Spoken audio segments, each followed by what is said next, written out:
After a shooting in a newsroom, the media jumped to anti-Trump conclusions. Supreme Court talk heats up, and we'll check the mailbag. I'm Ben Shapiro. This is The Ben Shapiro Show.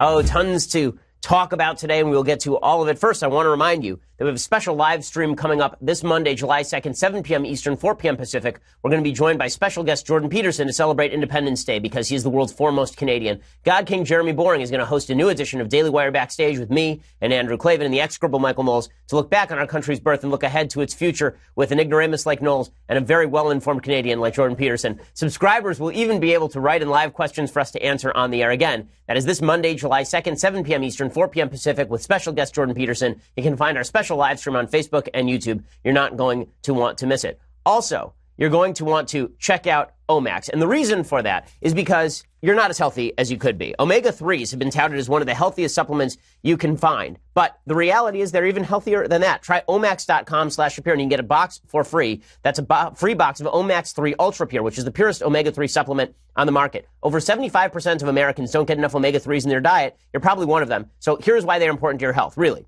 Okay, they can improve focus and memory. They can boost your cardiovascular health. They can alleviate joint pain. And here's the problem. A lot of the ones that you're seeing on the market, a lot of these omega-3s you see on the market, they are not pure enough. Omax 3 Ultra Pure is almost 94% pure omega-3 fatty acids. It's so pure that you can do with it what they call the freezer test challenge. Basically, if you take any other omega-3 and you stick it in a freezer and you take it out, it's going to look cloudy because that's all the filler. But if you put Omax 3 soft gel in there, it remains clear because it is that pure. It is clinically tested, so it's safe for you and your family.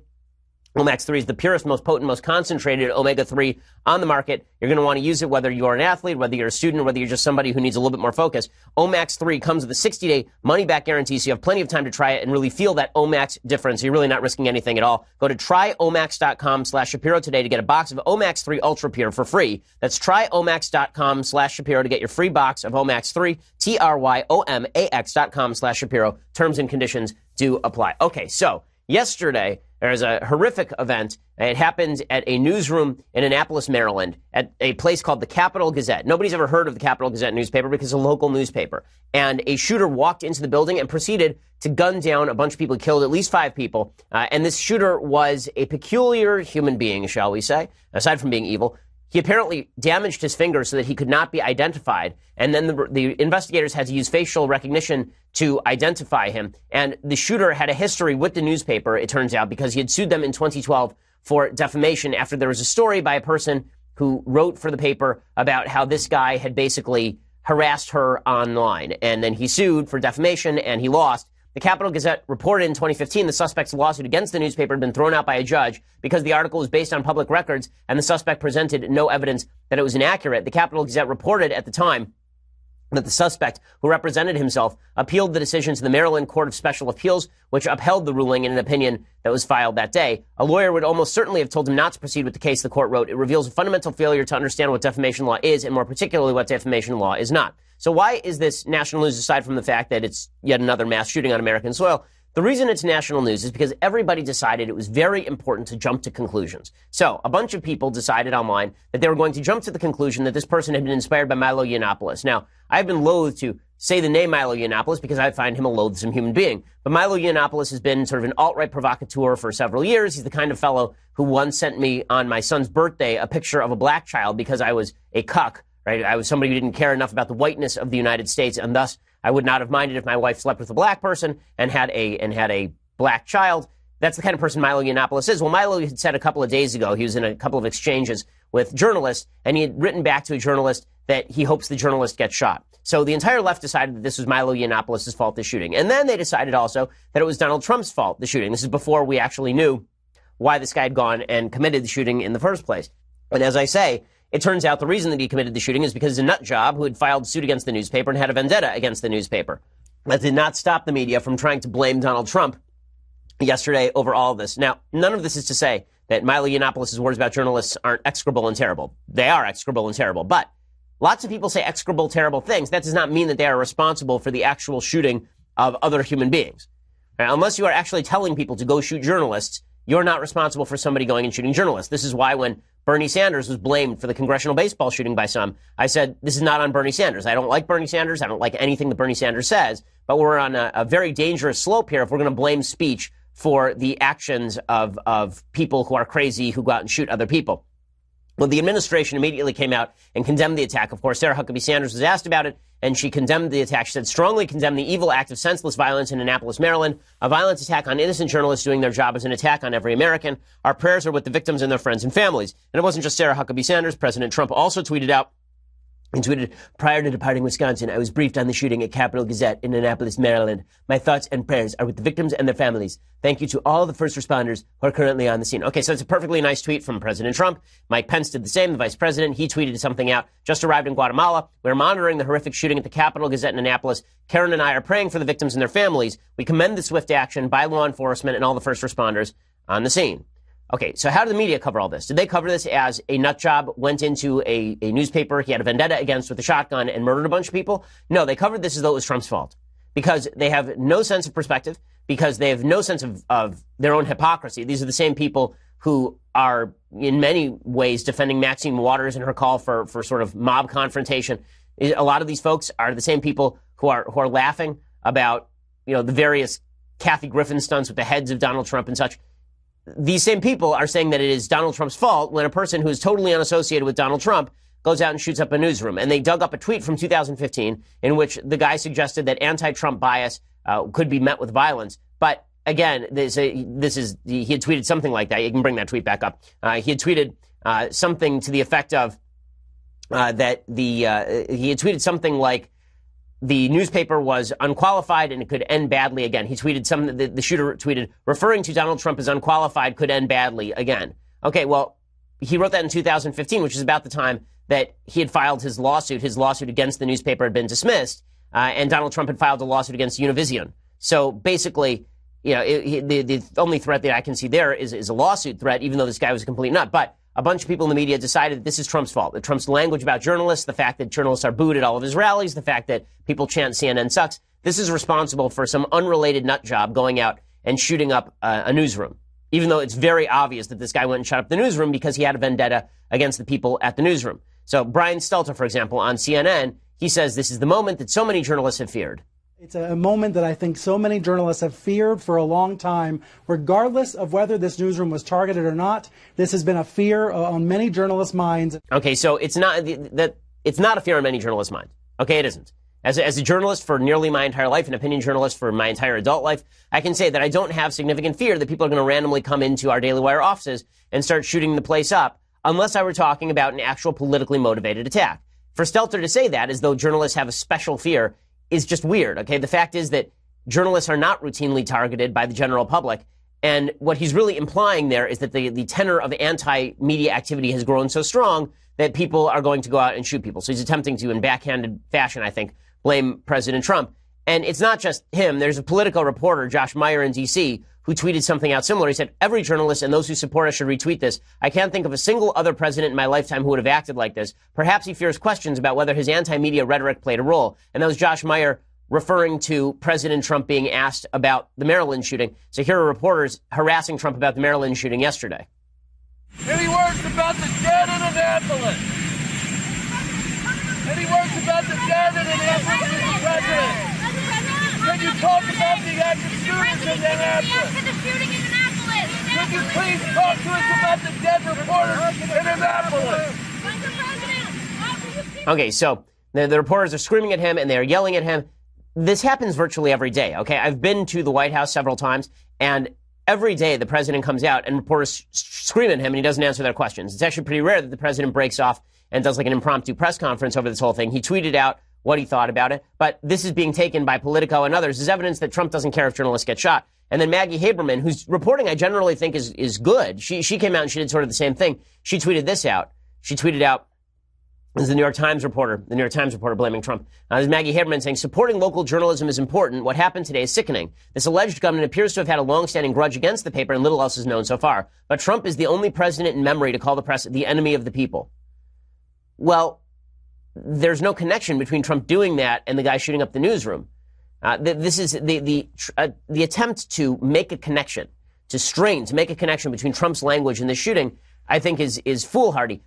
Now, again, I don't like Trump's language with regard to the press. I've been very critical of President Trump's language with regard to the press. When they report on fake news, I think that is perfectly, I think it's perfectly appropriate for him to say that fake news is fake news when it's fake news. But his tendency to call the press the enemy of the people, I don't like. I never have liked it. I've always thought that it was a serious problem. But the attempt to paint that as responsible for a shooting that he had nothing to do with is really quite amazing. It really is. And again, it was many members of the media doing this routine yesterday. For example, the editor-in-chief of Reuters tweeted something out along these lines. This is the tweet from this is 17.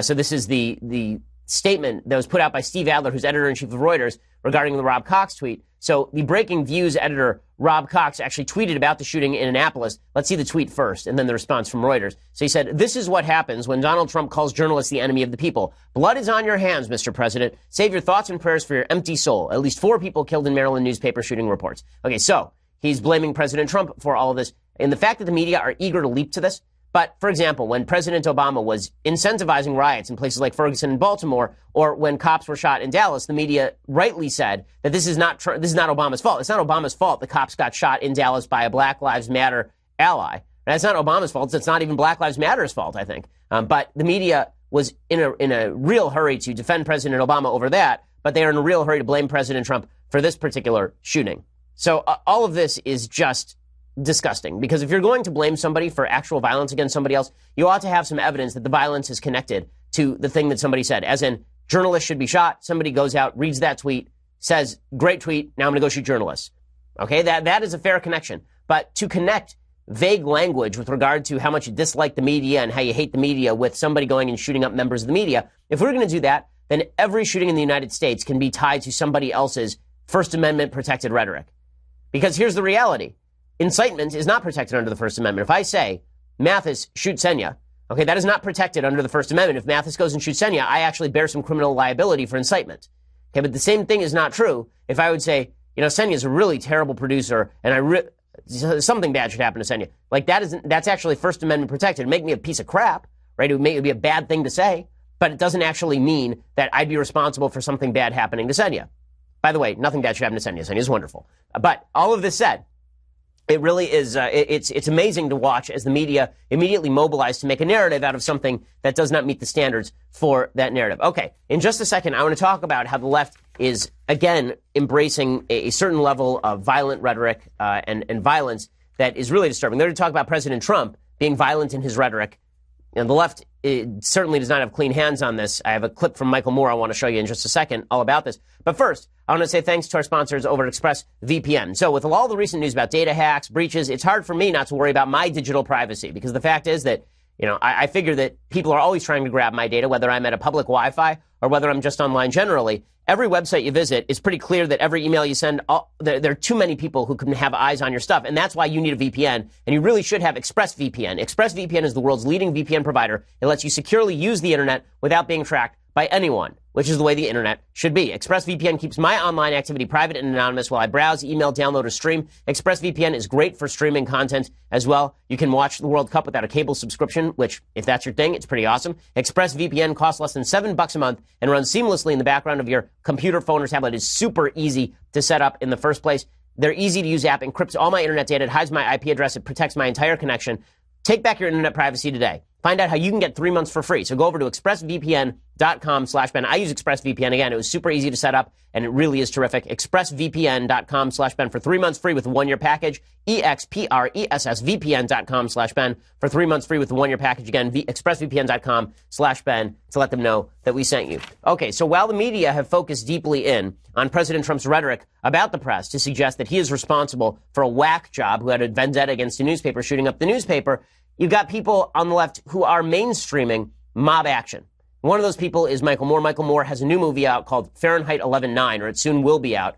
Fahrenheit 11/9. Of course, this is a play on Fahrenheit 9/11. 11/9, of course, this time refers to the fact that Donald Trump was elected because this is an emergency for our republic. The clip that he showed from his movie, by the way, is just awful. Now, I'm supposed to be on Bill Maher tonight, and I'm really disappointed because I can only be on Bill Maher for the first 15 minutes of the show. I would love to be on Bill Maher's show for the full hour, because then I'd be on a panel with Michael Moore, and I could ask him about his terrible preview. But I can't actually do that because Sabbath is coming in early, so I can do the first 15 minutes of the show, and I'm looking forward to that. But Michael Moore will be on the show tonight as well.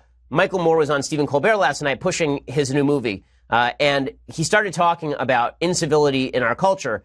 Listen to how Michael Moore describes incivility, because it really is telling. The same left that says that we should really ratchet down the rhetoric, something with which I generally agree, the same left will at the same time say, well, but I don't really apply that to, like treatment of conservatives or treatment of Republicans. Like, that's a different thing entirely. Here's Michael Moore. The calls that are coming from the uncivil, asking Democrats who are usually so wimpy and weak and, no, it's okay, we'll take half of universal health care. We don't need the whole thing. That's how our side sounds all the time. Mm-hmm. We're constantly giving in, and then a few people want to stand up and say, no, I've had enough. That's it. And we don't have to be violent. We have to remain nonviolent. But, if the worst that's going to happen to anybody in the Trump administration is that they don't get to have a chicken dinner in Virginia, I mean, I don't know. The only way that we're going to stop this is eventually we're all going to have to put our bodies on the line. You're going to have to be willing to do this. It is funny. I was having lunch with a particularly famous Hollywood player yesterday whose name shall remain anonymous so he can continue to get jobs. And we were doing so at a restaurant in the middle of Beverlywood yesterday. And I was just looking around. We were talking. He was a Trump supporter. And we were just looking around and noting that this is a Tony Ritchie restaurant. Everybody in this restaurant is earning significant six-figure money. Okay, this is a very, very glamorous place. And we're sitting, I'm looking around, and I realized that everyone who's there sipping their bubbly water, everybody there who is sipping their Chardonnay in the middle of the afternoon, all those people think that we are living in the middle of a civil war and in the middle of a crisis. Right? As they're sitting there sipping their Chardonnay, they think that we are living in the middle of a fascist takeover of the United States. And it's just astonishing that this is how they think. Like, all those people would be nodding along to Michael Moore saying, we need to put our bodies on the line, as they sit there eating their $200 lunches, having driven there in their Porsches. And it occurred to me that this is all delusional.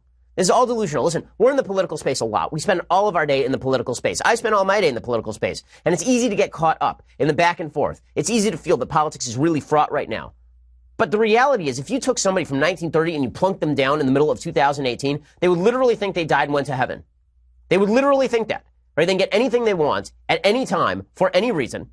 They are not going to be poor because poverty in the United States is better than wealthy people were living in 1920.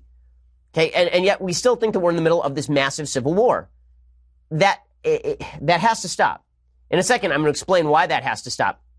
So the reason the reason that we have to stop with the crisis mentality is because crisis mentality leads people to the belief that harsh and sometimes evil action is necessary. And sitting around in a place like Los Angeles while the sun streams through the big windows and everybody is eating their lobster, I had a Coke. While everybody is doing that, it occurs to you that the more we think that our neighbors are our enemies, the more likely we are to start anticipating tactics that are bad. So the shooting that happened in Maryland has nothing to do with President Trump. But I don't think it's questionable that the temperature in the country has risen to a certain extent. I'm trying to be reflective about this as I possibly can and honest with you. I think the temperature in the country has risen to a level that is unsustainable. And I think it's based on nearly nothing. I think our political differences matter an awful lot. I think politics matter an awful lot. I think our rights matter an awful lot. And I think that some of our rights are at crisis point in terms of our defense of those rights. But I don't think that we are at the point where Americans are ready to put their bodies on the line, as Michael Moore says, that it's time to see this as a civil war in any real way. And there may be an intellectual civil war going on, but that intellectual civil war has been going on for generations in the United States. Maybe it's a little worse now than it was any time since 1960s. But I don't buy into the idea that this is a time that is deserving of the kind of vitriol and insanity that we are seeing.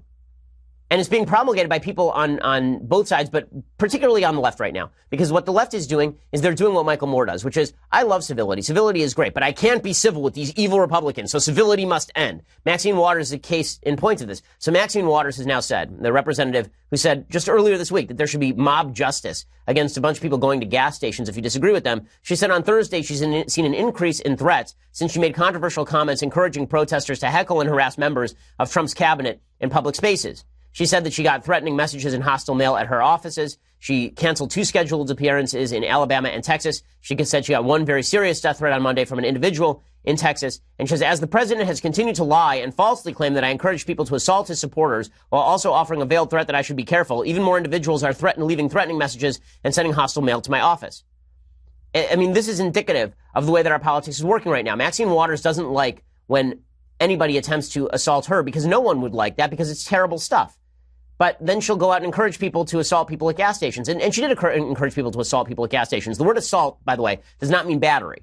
Right? In the legal terminology, she encouraged people to get in people's faces at gas stations and threaten them. Okay, that is not battery. Battery is when I hit you. Assault is when I threaten you. She did encourage that.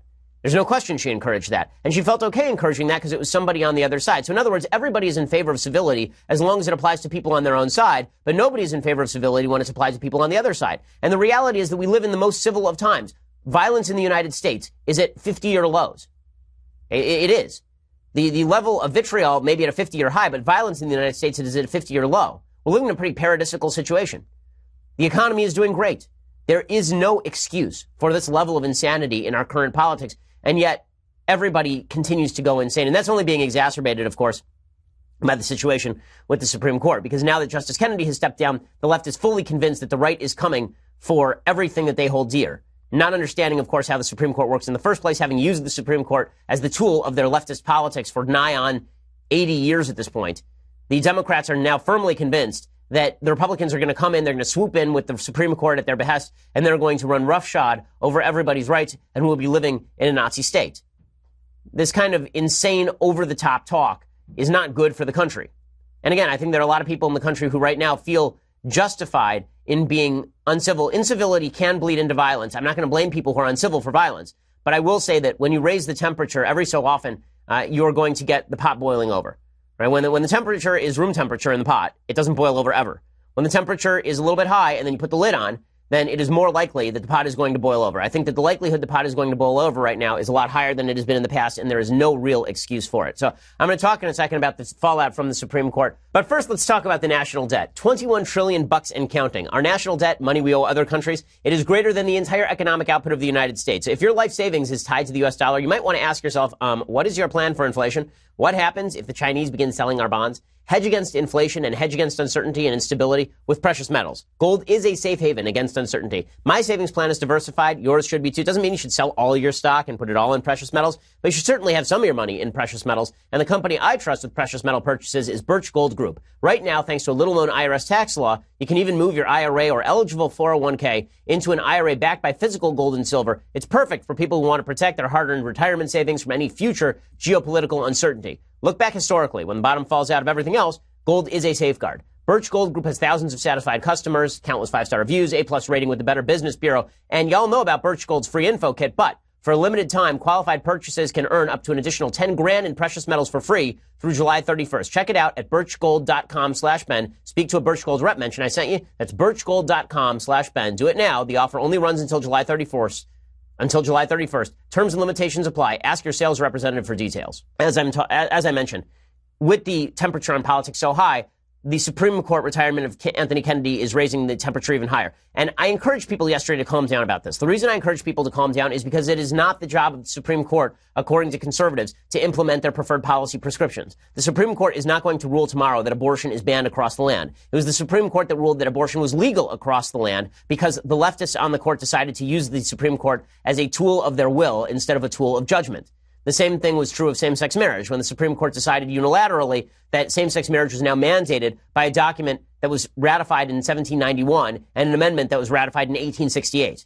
Okay, that was the Supreme Court that did that. The way conservatives view the Supreme Court is that it's the job of the Supreme Court to essentially get out of the way when it comes to what states have to do, so long as it is in consonance with the Constitution of the United States. So the Supreme Court is not an activist Supreme Court. When conservatives run it, it strikes down a lot fewer laws generally. It gets involved in national mandates almost never. But the fact is that because the left has used the Supreme Court as a tool for so long, they think that now the right is going to use the Supreme Court as a club. And what they are most worried about, of course, is the overturning of Roe v. Wade. They're under the wild misimpression that if Roe v. Wade is overturned, that immediately makes abortion illegal across the United States. Would that it were so, but it is not.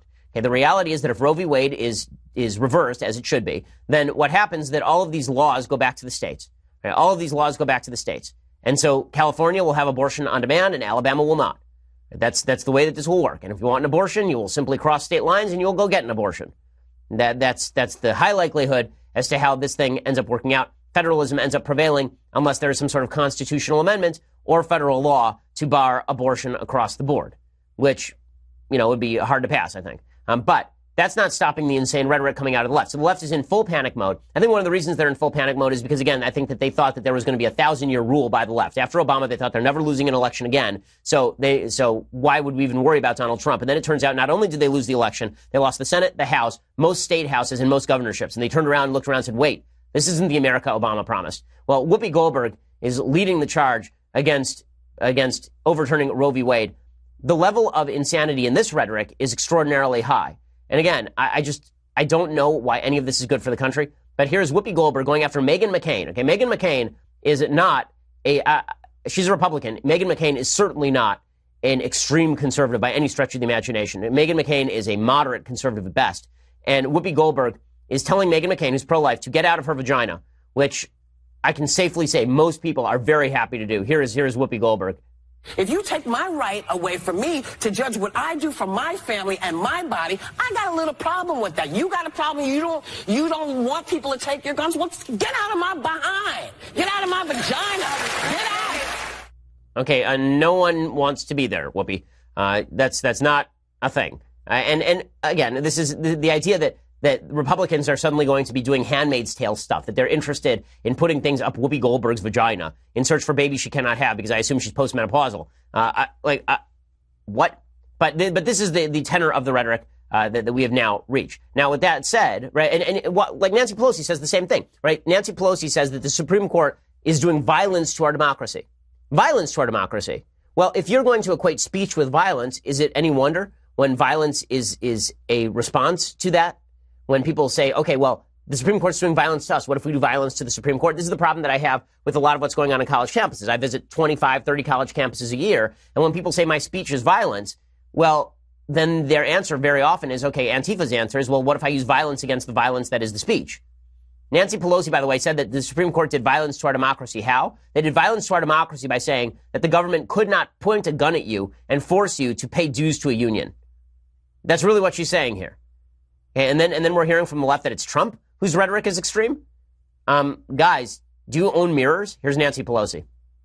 With its decision that it announced yesterday, the Supreme Court became the Supreme Corp. Their decision does violence to the First Amendment, cheapening it and using it, stretching it as a rationale for this decision. Okay, so there we go. The Supreme Court is doing violence now. And yet, again, the left will blame Donald Trump for shootings at a Maryland newspaper. So it's all good. It's all good. Everything's fine. Nothing to worry about here. Now, as far as the Supreme Court seat, the only possibility that President Trump does not get his pick that he wants for the Supreme Court seat is if Susan Collins and Lisa Murkowski, who are the two most left-leaning members of the Senate caucus, decide that they are going to somehow hold up any Trump nominee unless that Trump nominee pledges fealty to Roe v. Wade. I don't think that's actually what's going to happen here. Susan Collins says that Roe v. Wade is settled law because she's wrong, but here's Susan Collins making that case. From my perspective, Roe v. Wade is an important precedent, and it is settled law. Okay, it's always funny how people say things are settled law when they like those things, but the minute they don't like those things have to be overturned. So it turns out that one of the things that was settled law in the United States for legitimately the entire history of the United States is that traditional marriage was the only way marriage was done. Nobody said that was settled law. The minute that Obergefell happened, it was settled law. The minute Roe v. Wade happened, it was settled law, according to people like Susan Collins. But is Susan Collins or Lisa Murkowski actually going to hold up the show on President Trump's Supreme Court pick? I think not. And the reason is because no Supreme Court possibility is going to answer straight the question as to whether they would overturn Roe v. Wade. This is one of the sad outcomes of how we've done judicial nominations since the Bork era, which is that every judge now has the absolute interest in hiding their opinions for as long as possible so they don't get borked, right? Judge Bork, who was nominated for the Supreme Court by President Reagan, he was very obvious about his opinions, and he openly answered questions about legal cases, and then he was basically thrown out and not given a Supreme Court seat because of it, thanks to the machinations of people like Joe Biden and Ted Kennedy. Well, the reality is that most judges now are simply going to evade the question, so none of these judges are going to have to answer straight the question as to whether they would overturn Roe v. Wade, because no judge has had to answer that question in the last 25 years. So do I think that this is going to end up with Murkowski and Collins holding up a Trump nominee? I don't. I really don't, which is a good thing. So Trump ought to go for broke. Trump ought to go for the most originalist, textualist judge he can find. You should go for the home run, because there's no excuse for him not to get a home run out of all this. Okay, so in just a second, we're going to jump into the mailbag. But before that, you're going to have to go over to dailywire.com and subscribe. So for $9.99 a month, you can subscribe to dailywire.com. When you do, you get the rest of this show live. It means that you also get the rest of the Andrew Klavan show live. You get the rest of the Michael Knowles show live. Also, you can get the Matt Walsh show, right? So Matt Walsh does a show. If you didn't know about that, Matt Walsh's show, he does it actually from like his basement or from his car. And it is quite, I think it's pretty good. You should go check it out over at dailywire.com. You can also check it out at YouTube. So go check that out, as well as a columnist for our site, one of the more popular columnists at dailywire.com. You can get that with the $9.99 subscription and be part of the mailbag. So if you want to write me a question right now live, now's the time to subscribe.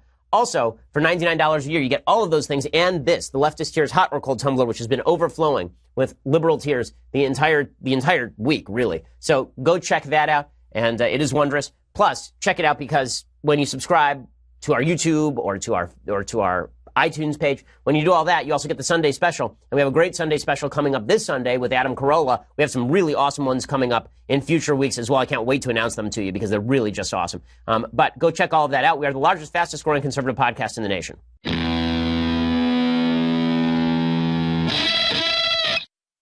Alrighty, so let's do some mailbag because it's been a long week. Let's take a little bit of time with the mailbag this week. So if you got live questions, now's the time to send them in. John writes, "Hi, Ben.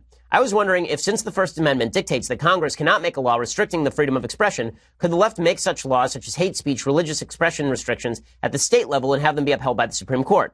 P.S. I wish we could vote for Supreme Court justices. You'd be my top choice. Thanks. Love the show and your work, John." Okay, so the First Amendment there are two questions here. One is, does the First Amendment, as it is currently constituted, does it stop hate speech laws, religious expression restrictions, etc.? The answer there is yes, unless the left takes hold of the court and uses the court as a club to beat to death the First Amendment like a horse in the street. But hate speech laws are unconstitutional because there's no actual definition of hate speech.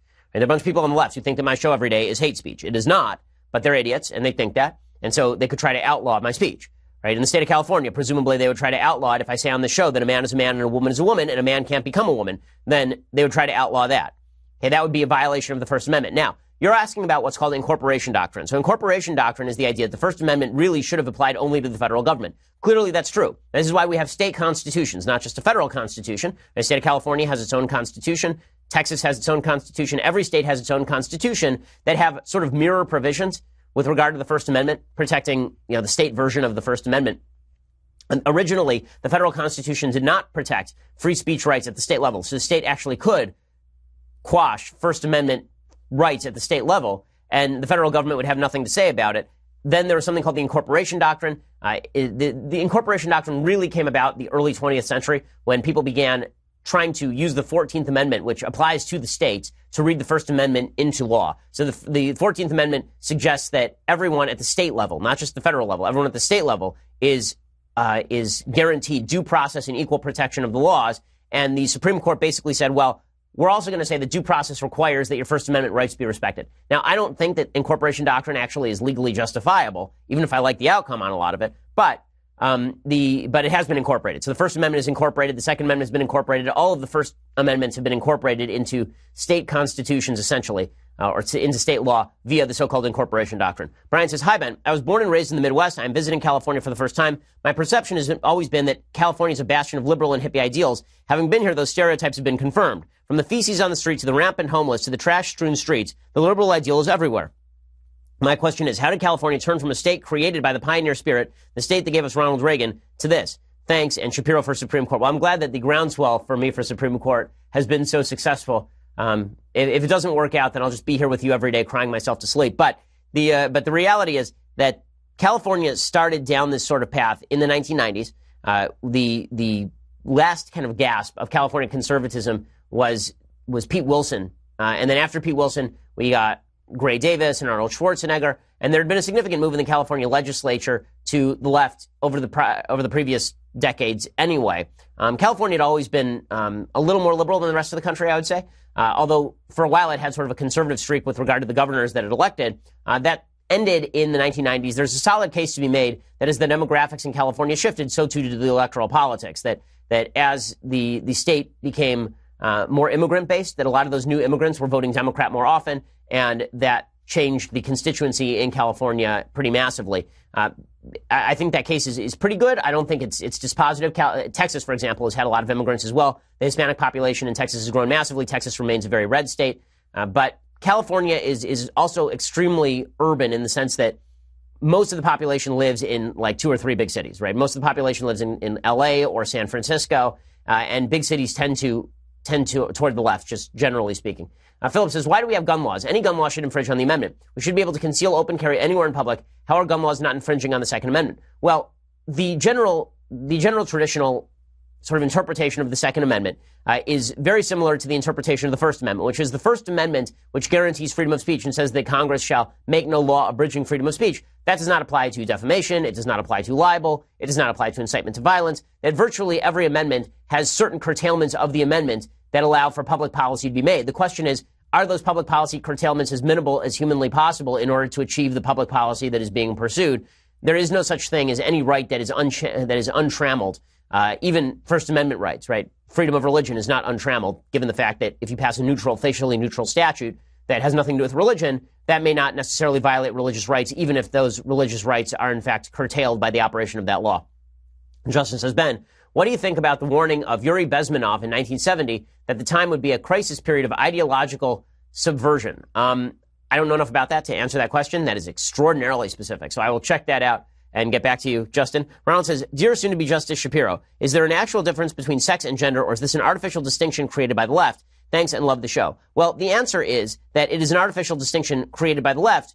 The way they've defined, so the left does this thing where they say there's a difference between sex, which is your biological sex, and gender, which is the way that your sex manifests. So, in other words, are you an effeminate man? Well, then maybe you are, your effeminacy is now part of your gender. Right? If you're a woman who likes to wear pants and a butch haircut, then this is some part of your gender. Right? So they create this sort of false distinction. They use the word gender to encompass all of this.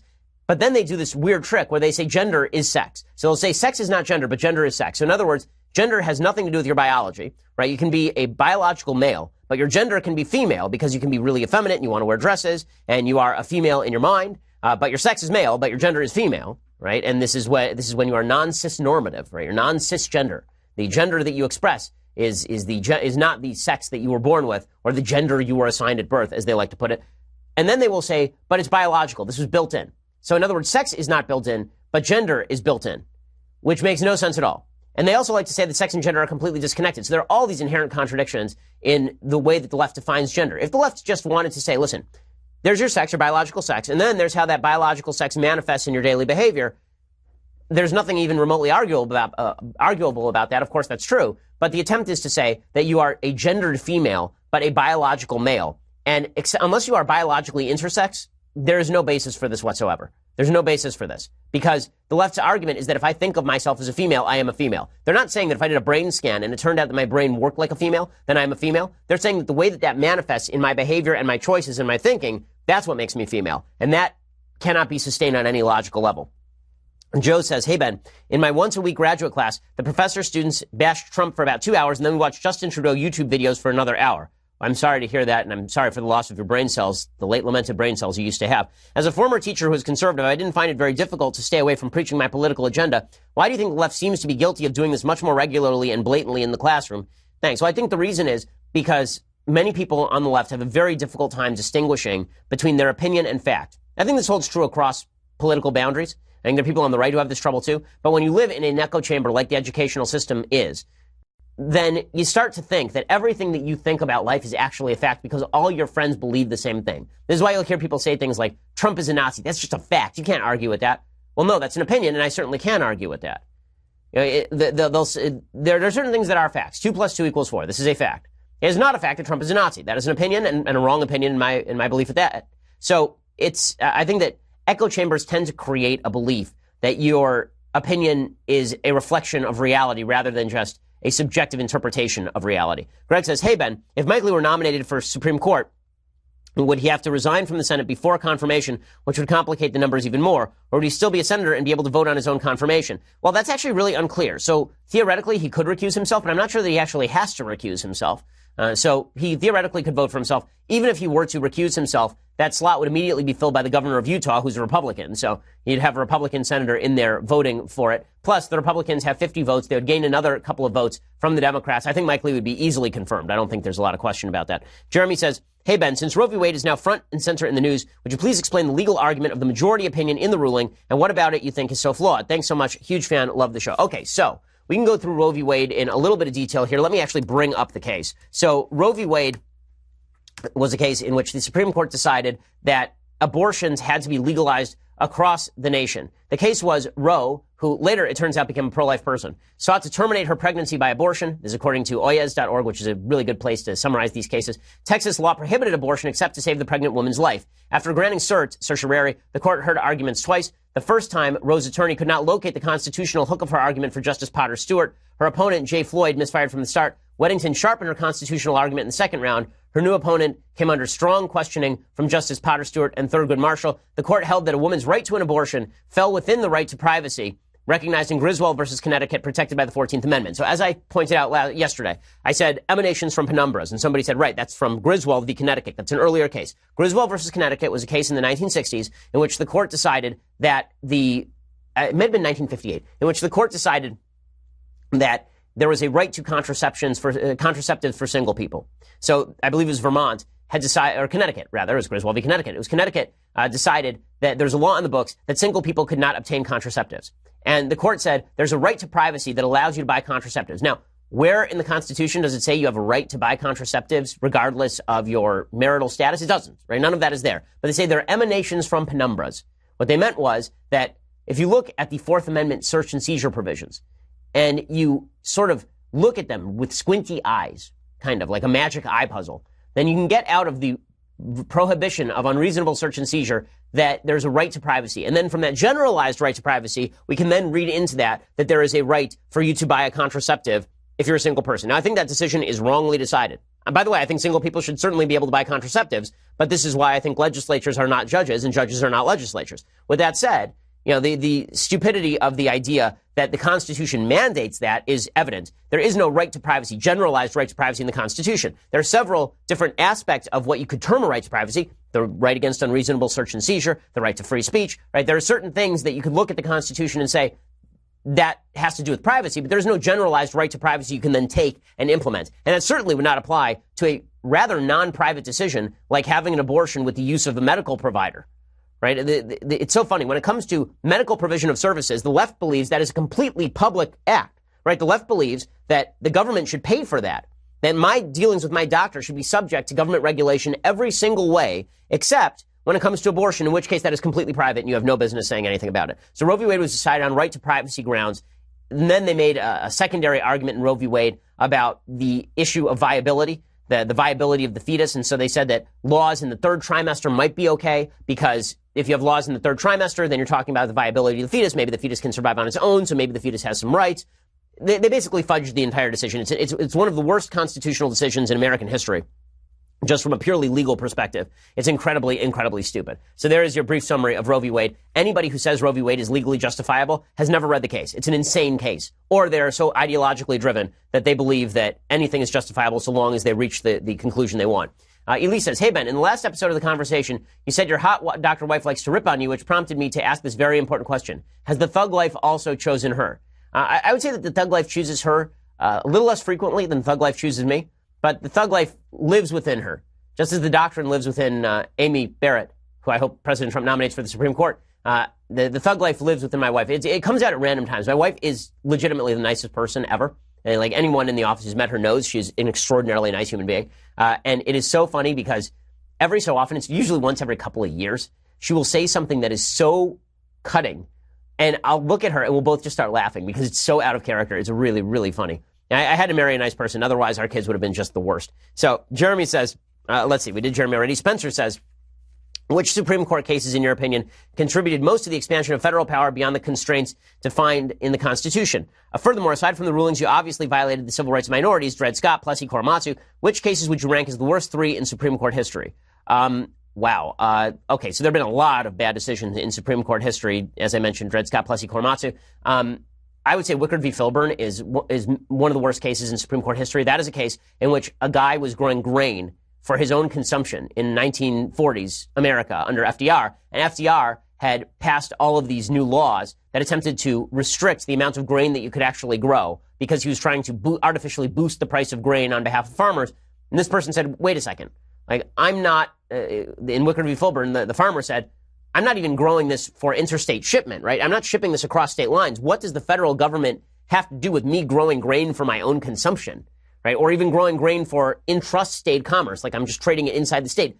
What does the federal government have to do with that? Wickard v. Filburn said anything you do that could possibly have an impact on a market is now considered interstate commerce for purposes of federal regulation. What that basically means is anything you do any day has federal implications, which is an insane standard, right? I mean, that standard basically suggests that you are, every time I flush the toilet, that has an impact on the water prices in the state of California. And that water price in the state of California has an impact on federal water regulation. And therefore, the federal government has the right to regulate how I flush my toilet. Legitimately, this is what the case was in Wickard v. Filburn. The Commerce Clause, which was designed to constrain the federal government, has instead been read to allow the federal government to run roughshod over everybody's rights as far as humanly possible. So Wickard v. Filburn is an awful, awful case. Other cases that are really bad. There's a case called Skinner versus Oklahoma that is famously awful. Skinner versus Oklahoma, if I'm not mistaken, the case was decided by, was it Oliver Wendell Holmes? This was I'm trying to remember who actually wrote the decision in this.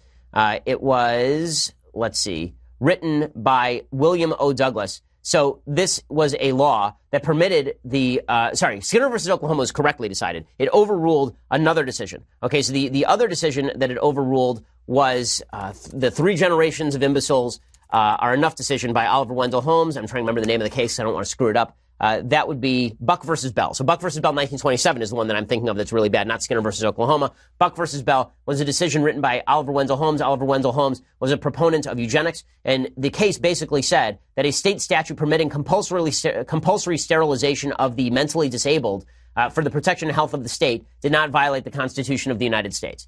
Yeah, that's an insane decision. It's a fully crazy decision, a decision so bad that the Nazis actually cited it at the Nuremberg trials to show that they were not outside the mainstream of Western political thought when they started using sterilization against their political opponents. So Buck versus Bell would be up there. So I've done Wickard, Buck versus Bell, and I mentioned Roe already. So Roe, I think, is obviously, one of the if it's not the worst Supreme Court decision in American history, it's top 2. It's either Dred Scott or Roe. Okay, Paul says, one aspect of the Bible many people I know criticize is that of slavery in the book, as well as being degraded to women, such as Genesis, where Adam is to be Eve's master. I was hoping that you could explain this. Thanks. Okay, so a couple of things about slavery in the Bible. So slavery in the Bible is not mandatory, right? There's nothing in the Bible that says you have to own slaves. In fact, the Bible has pretty strict restrictions on how slavery is supposed to operate. If you own somebody who is sold into slavery and they are a fellow Jew, right, then the way that it works in the Bible is that you must release them after 7 years. And if they don't want to be released, then you actually have to pierce their ear with an awl, because the idea is that they should want to be released. They should want to be a free person. Also, the restrictions on slavery in the Bible suggest that you have to treat your slaves with an extraordinary amount of care and decency. Now, all of that said, is slavery in the Bible a wonderful thing? No. But the question is, and this is a general question about the Bible, obviously, is what was designed for at the time and what is designed for now? And it's pretty clear in the Bible that what the Bible is trying to do, because it's speaking to a particular group of people at a particular time and place, it is trying to curb slavery. It's moving in the direction of curbing slavery, just as the Constitution of the United States has provisions outlawing the importation of slaves after 1808, and that is a move away from slavery, not a move towards slavery. The Bible is trying to move people away from slavery and has heavy restrictions on how slaves are to be handled and how they are to be taken. And again, slavery is universal in the world at that time. It is not that it is a thing that only exists under the Bible. It is something that is literally universal. So when you're talking about something that is literally universal throughout all of human history and is only recently changed, then you have to ask yourself, was this document attempting to move us away from slavery, or was it attempting to enshrine slavery? There's a reason that all of the abolitionists use the Bible as the impetus for their anti-slavery zeal.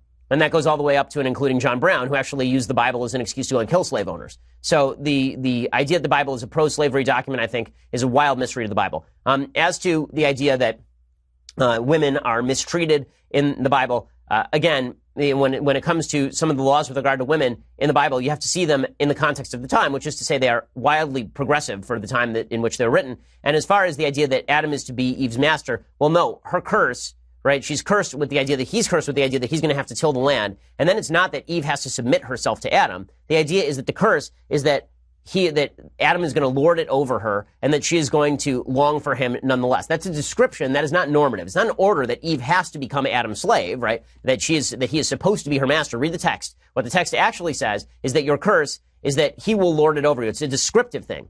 The description is that men are going to treat you like crap, and you're still going to want to be with them, right? Which seems to be fairly accurate as to how men have acted for most of human history. So, the state of absolute equality that existed in the Edenic pre-exilic period was ended with the fall. And basically what the Bible is saying is that your curse is that this is the way the world is, and it is your job to try and get back into Eden, right? It's your job to try and make your life better. It's men's job not to treat women that way, and it's women's job to be better human beings as well. So I think, again, that's a deliberate misreading of the Bible. Okay, so that brings us to the end of the mailbag. So let's get to a quick thing that I like and then some things that I hate. Alrighty, so the thing that I like today is a book by Antonin Scalia. If you're into constitutional jurisprudence, then one of the classics in the field is Justice Scalia's A Matter of Interpretation, Federal Courts and the Law. It describes his judicial philosophy. I would say that my only quibble with Justice Scalia is that Justice Scalia was a little too attached to stare decisis. I don't like stare decisis, the idea that the case has been decided precedent. I don't think the precedent ought to rule because I think there have been a lot of bad precedents. I just mentioned a couple of them. I think Buck v. Bell was a bad precedent overturned by Skinner versus Oklahoma. And that is a worthwhile way to... bottom line is if a decision is bad, it's bad. But Justice Scalia, obviously one of the great minds ever to sit on the court, certainly one of the best writers ever to sit on the court, and his book, A Matter of Interpretation, is a really good description of how it was that he thought. So go check it out, Antonin Scalia's book, A Matter of Interpretation. Okay, time for a quick thing that I hate. So you'll recall there's a guy named Michael Bennett. Michael Bennett plays for the Seattle Seahawks, and he levied a bunch of accusations of racism against the Las Vegas police. And it turns out that he was not telling the truth about this. So Michael Bennett suggested that the police had attacked him for no reason in Las Vegas just because he was black.